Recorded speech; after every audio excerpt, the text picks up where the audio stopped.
Hey guys, good morning, welcome back to the channel. तो कैसे हो? I hope you guys are absolutely fine. तो मेरे पास काफ़ी टाइम से रिक्वेस्ट आ रही थी कि आप अपनी कोविड जर्नी बताओ। तो मेरे साथ कुछ ऐसा हो रहा था कि फर्स्ट ऑफ ऑल मैं आपको बताती हूँ कि हम लोग फैमिली में टोटल 5 मेंबर्स हैं जो एक साथ रहते हैं। मेरे 2 बच्चे हैं और हस्बैंड, मैं और मेरी सास। तो जो मेरा बड़ा बेटा है वो 6 साल का है और छोटा बेटा 4 साल का है और मेरी मदर इन लॉ ऑब्वियसली बात है एजेड है। सो मदर इन लॉ हमारे साथ नहीं थी, वो गई हुई थी किसी रिलेटिव के पास। और तो मेरी तबीयत थोड़ी डाउन जानी स्टार्ट हो गई। तो मुझे ऐसा लग रहा था कि नॉर्मल मौसम चेंज होता है, लाइक हम एक्सट्रीम टायर्ड हो जाते हैं, उनकी वजह से, उन सब रीजंस की वजह से ये सब हो रहा है। तो मैं नॉर्मल वही रूटीन फॉलो कर रही थी। मदर इन लॉ घर में रहती है तो हम बच्चे छोड़ के ऑफिस चले जाते हैं। मेड आती है, वो 1 बजे तक काम करती है, लाइक खाना पीना, रोटी बनाना एंड किचन का काम और सफाई एंड ऑल, और वो करके चली जाती है। सो अभी यहाँ सिचुएशन ऐसी थी कि मदर इन लॉ नहीं थी, तो पूरा दिन मैं 1 बजे तक घर नहीं बैठ सकती, बिकॉज जो इंसान वर्किंग होता है अगर वो सुबह निकल जाए तो ही और शी कैन फॉलो हर और हिज रूटीन। बट 1 बजे घर से निकलना और ऑफिस में जाके काम करना इज लिटिल बिट कॉम्प्लिकेटेड।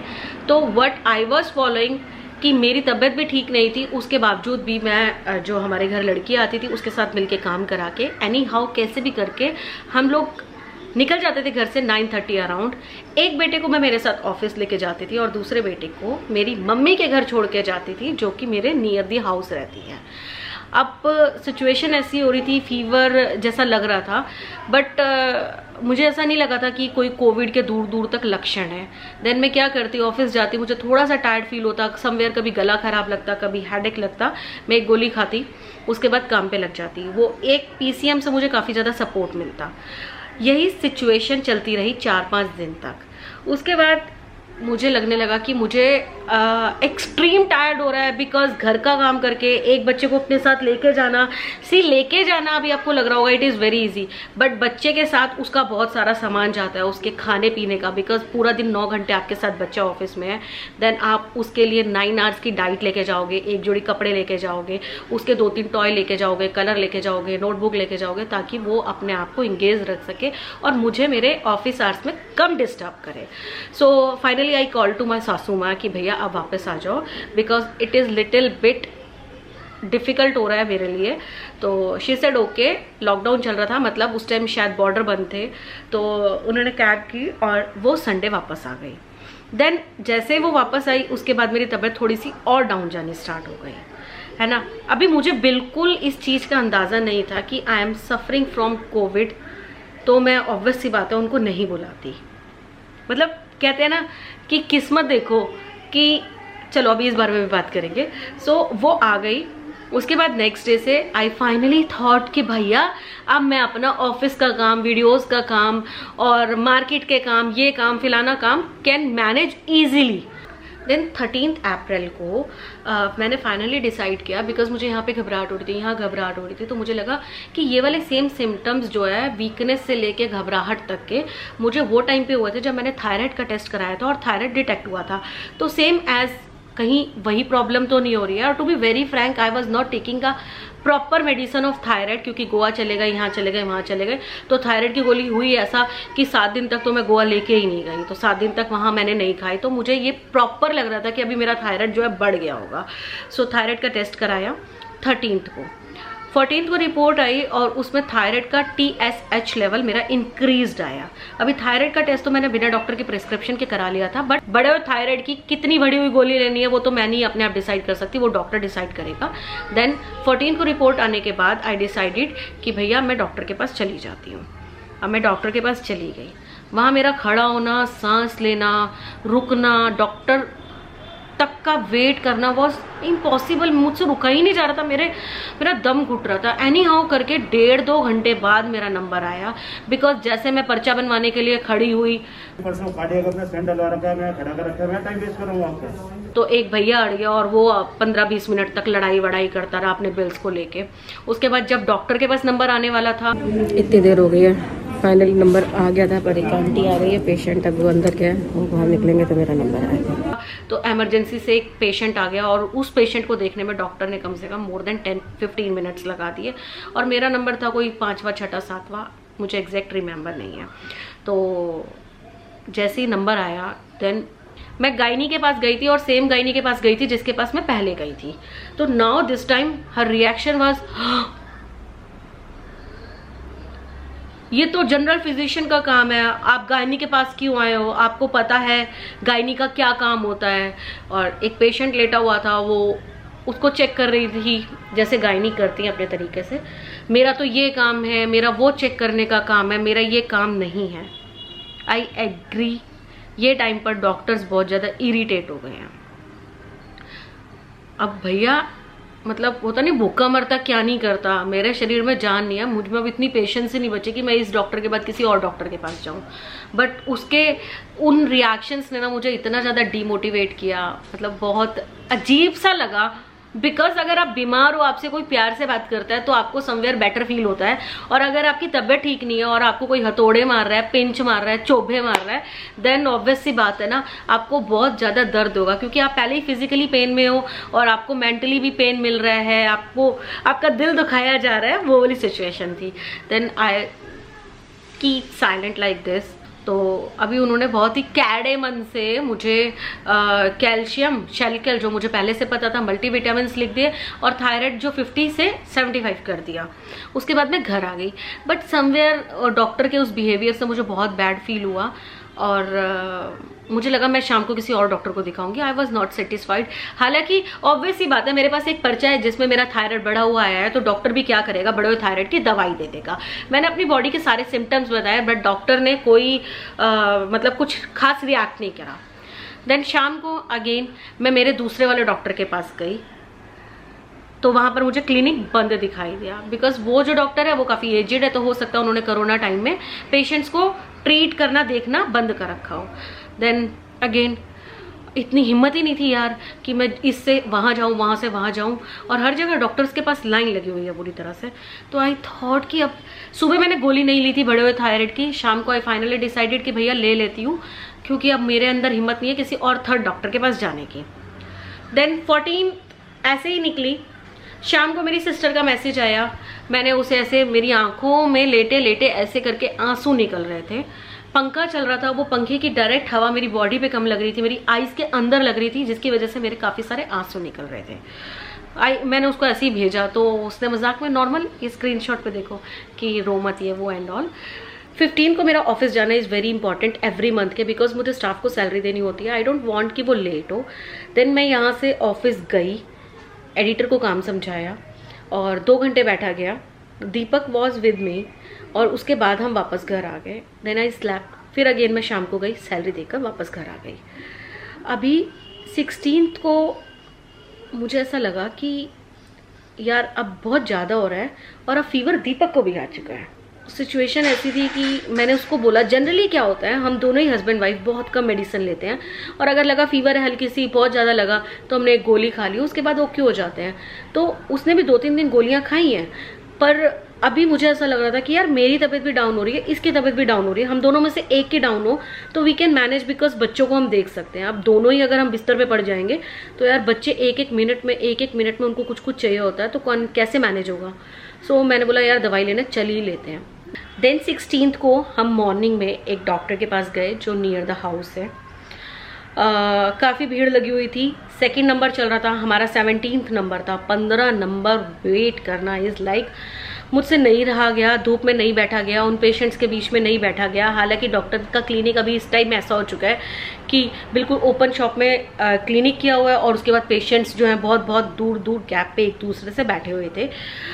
तो मुझसे नहीं बैठा गया। मैंने बोला भैया गाड़ी में एसी चला ले। हमने एसी चलाया और मैं गाड़ी में लेट गई, सीट ऐसे फैला के। उसके बाद नंबर आया, हम गाड़ी से बाहर निकले। मैंने डॉक्टर को अपने सिम्टम्स बताए। शी सेड कि आपको कोरोना है। मैंने बोला यार बड़ा अजीब लगा सुन के, मतलब आपको कोरोना है, वो झटका ना, आई कांट टेल यू। उसके बाद मेरी दवाइयाँ लिख दी, उन्होंने मुझे टच नहीं किया। देन अगेन दीपक का नंबर आया। शी सेड कि अगर आपकी वाइफ चेक कराती है, उसको पॉजिटिव निकलता है तो आप चेक कराना, और एक नंबर दिया। उस नंबर पर हम कंटिन्यू कॉल्स करते रहे, पर वहाँ से यही जवाब आ रहा था कि कल कराएंगे, परसों कराएंगे, नरसों कराएंगे। अभी बहुत टफ हो गई सिचुएशन, है ना। देन दीपक सेड कि कोरोना नहीं होगा, तू चेक मत करा, डॉक्टर सबको लिख रही है। बट दिल है कि मानता नहीं है। उसी टाइम बिना घर आए मैं गई लालपैत, ठीक है। लालपैत पर पहले ही दरवाजे पे एक पर्चा चिपका हुआ था कि कोरोना टेस्ट यहाँ आने पर नहीं हो रहे हैं, आप इस नंबर पर अपना अपॉइंटमेंट ले लो। मैं समझ गई कि यहाँ भी नहीं होगा। दीपक बोला कि हर हॉस्पिटल्स में यही प्रॉब्लम हो रही है, एक काम करते हैं, चेक नहीं कराते, जो डॉक्टर ने दवाइयाँ लिखी है वो सारी कोरोना रिलेटेड लिखी है, दवाइयाँ खा लेते हैं। तो मैंने कहा ठीक है, कोई दिक्कत नहीं। हम घर आ गए, हमने दवाई ली। उससे पहले क्या हो रहा था, मेरे अंदर एक बाइट भी नहीं जा रही थी। मतलब पहली बार ऐसा हुआ है लाइफ में कि मैं खाना नहीं खा पा रही थी। इतनी बुरी बुरी सिचुएशंस देखी, बट मैंने खाना नहीं छोड़ा, बिकॉज मुझे मालूम है कि जब तक हम खाएंगे नहीं तब तक हम रिकवर नहीं हो पाएंगे। देन डॉक्टर की एक ही खुराक से आई वॉज लाइक कि मैं खा पाई, उतना मुझे बेटर फील हुआ। उसके बाद मम्मी हमें खाना, अभी जैसे हम घर के अंदर घुसे, घर के अंदर घुसने से पहले मैंने नीचे से ही पापा को कॉल कर दिया कि पापा बच्चों को लेके चले जाओ, हमको लग रहा है कोरोना है। मम्मी ने मुझे बहुत समझाया कि टेंशन नहीं लेनी, हिम्मत रखनी है, ये रखना है, वो रखना है, कोरोना कुछ नहीं है, ये नहीं है, वो नहीं है। वो मोमेंट पे मुझे आई कांट टेल यू कि मम्मी ने मुझे कितना सपोर्ट दिया। मतलब मेरी आंखों में ही अंदर आंसू थे, but I don't want to cry in front of anybody.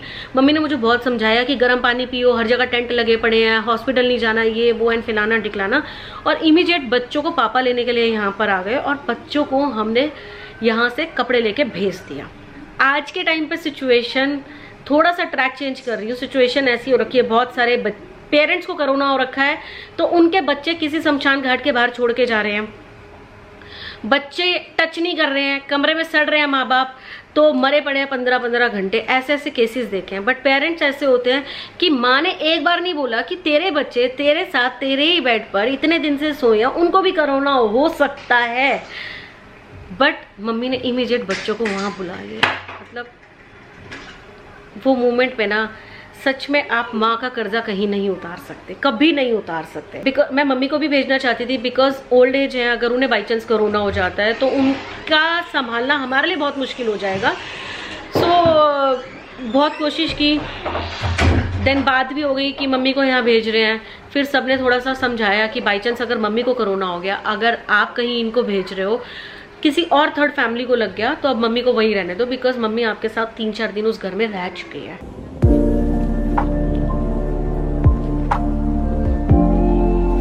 हम इस एक रूम में रहते, मम्मी हमें किचन से खाना बना के देती, हम इस रूम में रहते, मम्मी हमको किचन से खाना बना के यहाँ से देती।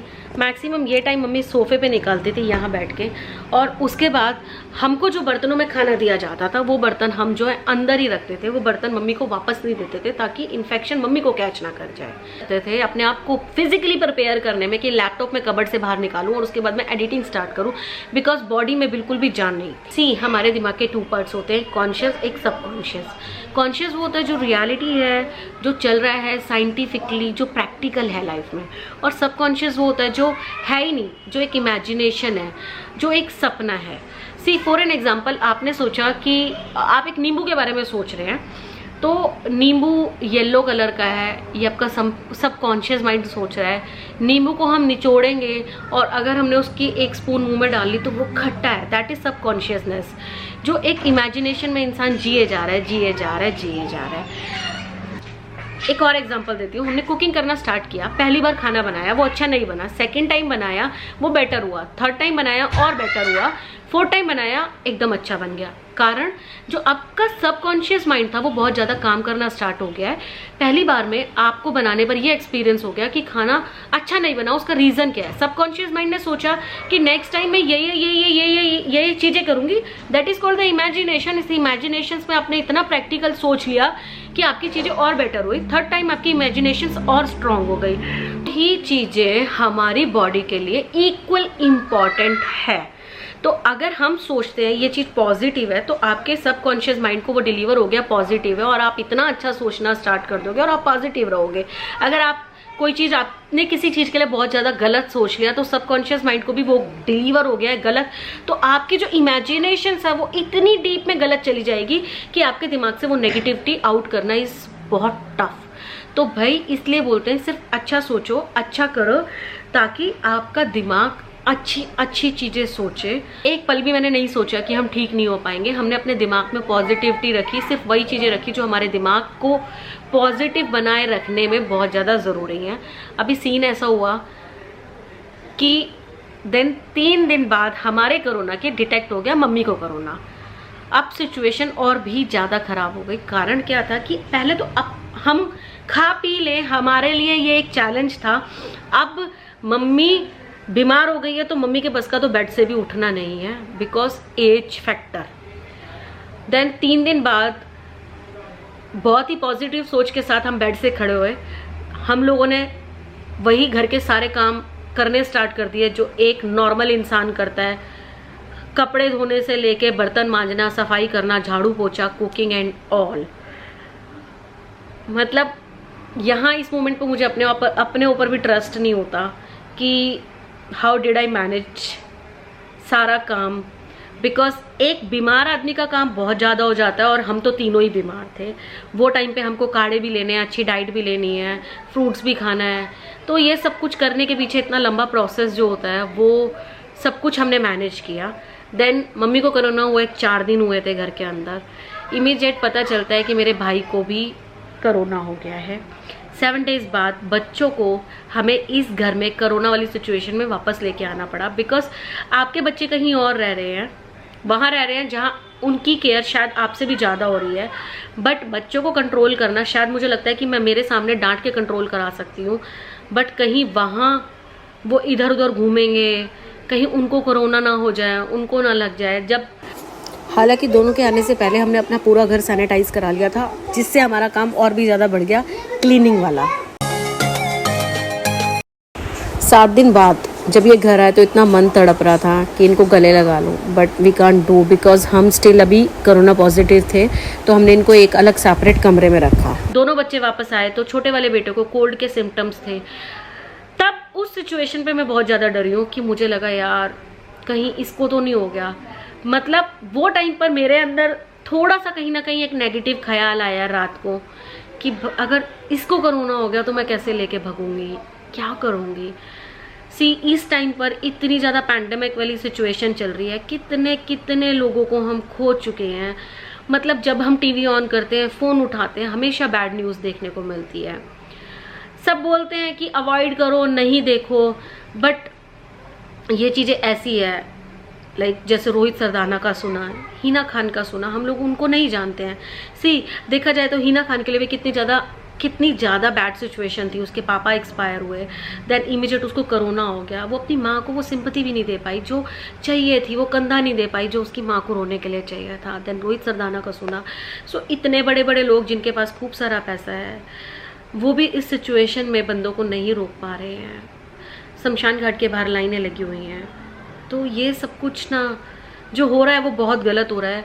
फिलहाल मैं ये नहीं बोल रही हूँ कि मैं बहुत महान हस्ती हूँ, मैंने अपने आप को कोरोना से बचाया है, मैं ठीक है, I am a corona warrior. क्योंकि ये टाइम पर अगर आप कोरोना से ठीक ठाक रिकवर हो जाते हो तो इट इज़ लाइक आप एक जंग जीत के आए हो, मतलब मृत्यु और जन्म के बीच वाली जंग। मेरे लिए थोड़ी सी सिचुएशन टफ हो गई थी, बिकॉज 3 दिन में ही आपको बेड से उठना है, देन सास का करना है, और उसके बाद आपके बच्चे आ रहे हैं।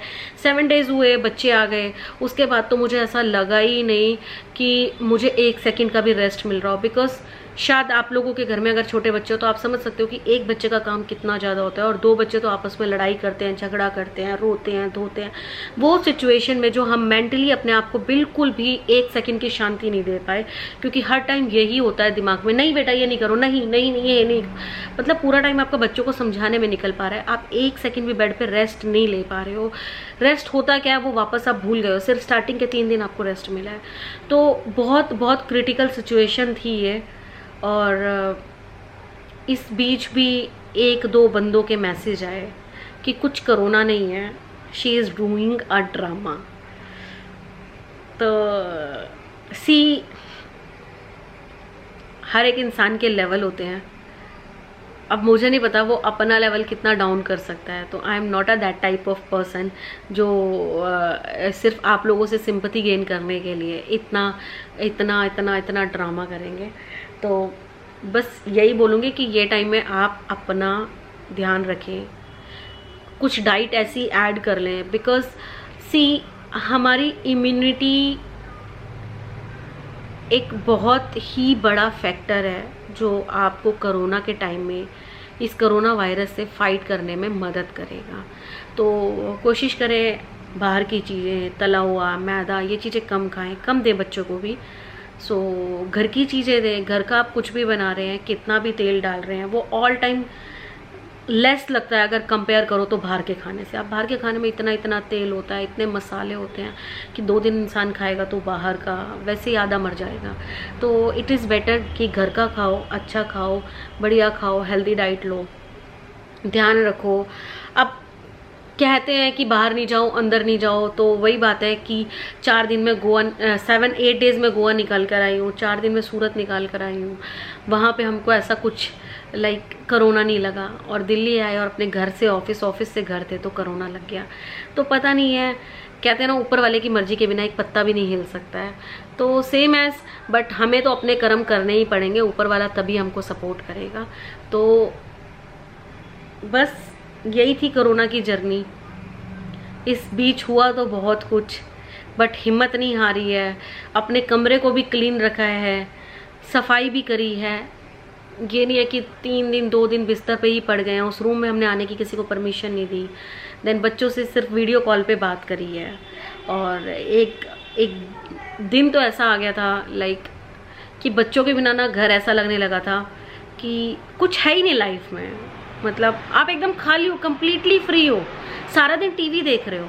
और मैं दीपक को बोल रही यार बहुत ज़्यादा टीवी हो जाता है देखना। मतलब सुबह उठ रहे हैं तो टीवी देख रहे हैं, रात को तो टीवी, दिन में सो गए, मतलब ऐसा वाला सिचुएशन चल रही थी।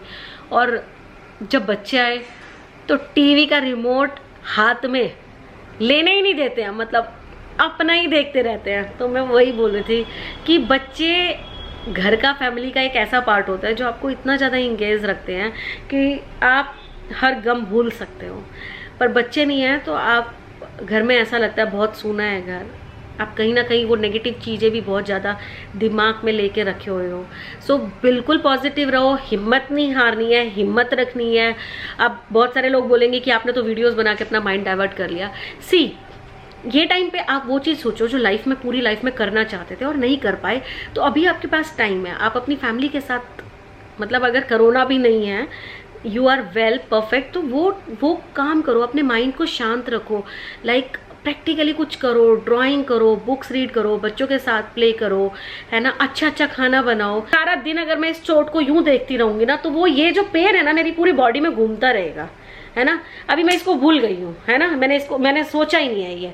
और मैं अगर मेरे दूसरे कामों में मैंने अपना माइंड जो है दूसरी जगह डाइवर्ट कर लिया है तो मुझे ये दर्द ही नहीं फील होगा। तो सेम एज हमारे रूटीन में भी होता है, हमको फीवर है, हम टायर्ड हैं, हम थके हुए हैं, हम टॉर्चर्ड है, मेरे घर में मेरे हस्बैंड से लड़ाई है, अगर मैं मेरे ऑफिस निकल गई तो कंप्लीट माइंड मेरा चेंज हो गया। ये घर छोड़ दिया मैंने और कंप्लीटली मैं भूल गई हूँ कि घर पे क्या हुआ था, सिचुएशन क्या थी, बिकॉज एक वो माहौल चेंज हो गया, माइंड चेंज हो गया। तो माइंड चेंज करना इज वेरी इंपॉर्टेंट। अगर आपने अपना माइंड एक जगह स्टक कर लिया है, वो भी नेगेटिव पॉइंट में, तो वो सबकॉन्शियस माइंड आपको इतनी नेगेटिविटीज में ले जाएगा, वहां से बाहर निकाल के लाना किसी डॉक्टर के बस की बात नहीं है। तो ठीक है, आई एग्री कि अगर आप कोरोना पेशेंट हैं तो रीड गुड बुक्स, अपने दोस्तों से बात करो, फ्रेंड्स से बात करो, थोड़ा टाइम फेसबुक पे स्पेंड कर लो, थोड़ा टाइम यहाँ स्पेंड कर लो, अच्छे से पूजा करो, एक पेज भगवत गीता का पढ़ लो, रामायण का पढ़ लो, भगवान के भजन गा लो, अच्छा बना लो, खा लो। जिस चीज़ में आपको खुशी मिलती है ना, जो चीज़ आप करना चाहते हो वैसा करो। See it is not very easy for a corona patient also, but at least वो टाइम आपको अपना माइंड कि मुझे कोरोना है इस पॉइंट से हटाना होगा।